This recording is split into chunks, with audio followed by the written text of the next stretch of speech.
Thank you for tuning in on this short presentation on Hitchcock's Spellbound. This video is going to contain spoilers for the film, so it is best to watch the movie first before accessing this video.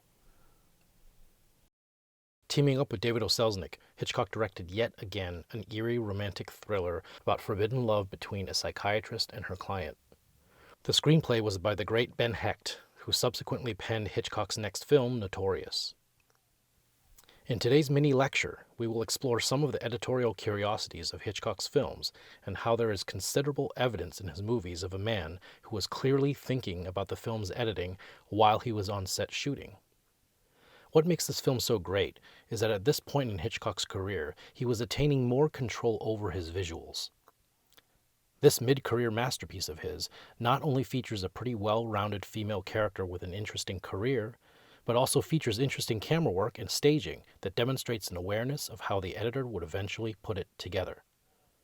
Of course, Hitch controlled these aspects of his narrative as a response to what he considered undesired external control by the studio over his movies. Hitchcock creates suspense through associations. In film editing, we can create associations by cutting sequential related shots that achieve a new meaning when seen all together as a whole.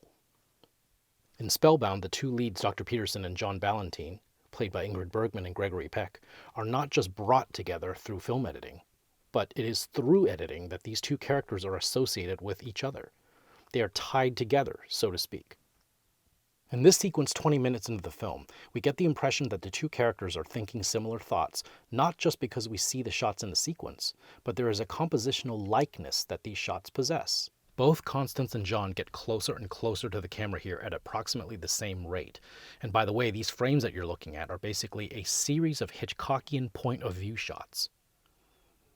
When the editors, Hal Kern and Bill Ziegler, cut back and forth between these two characters, you could say that the carefully thought-out composition is nearly the same. This is most noticeable when we cut to a close-up of their eyes.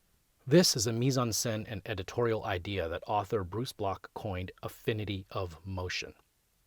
Affinity of motion is a special type of juxtaposition where two or more elements that a director wants to combine in sequential shots are placed in the same area of the two-dimensional film surface.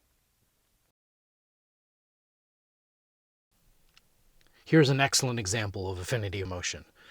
Notice how the opening of the doors is juxtaposed right over the kissing couple and creates an association between those two images.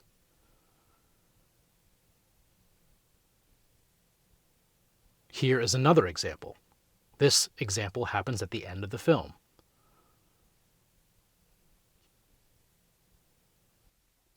In this clip from Rebecca, released just 5 years prior, an association is created between Miss De Winter and Miss Danvers. As we cut between the two women, we can clearly see that their heads are in the same part of the frame as in the previous and subsequent shot. Moments later, a really cool dissolve happens and we can see Miss Danvers and the grandfather clock are carefully placed in the same area of the frame, creating a creepy-looking set of images, as well as an indelible and loaded association between this woman, who is of the past, and this antique clock. Affinity of motion is a really cool visual technique. It holds the viewer's eye in the part of the frame that it is already looking at. It thereby reinforces the association, and by extension the message, while at the same time cutting down on visual fatigue. When you watch this film and other Hitchcock films, see if you can find different examples of this associative aspect of editing. And also, see if you can find any cool examples of affinity of motion. These elements add yet another interesting layer for analysis in almost any film.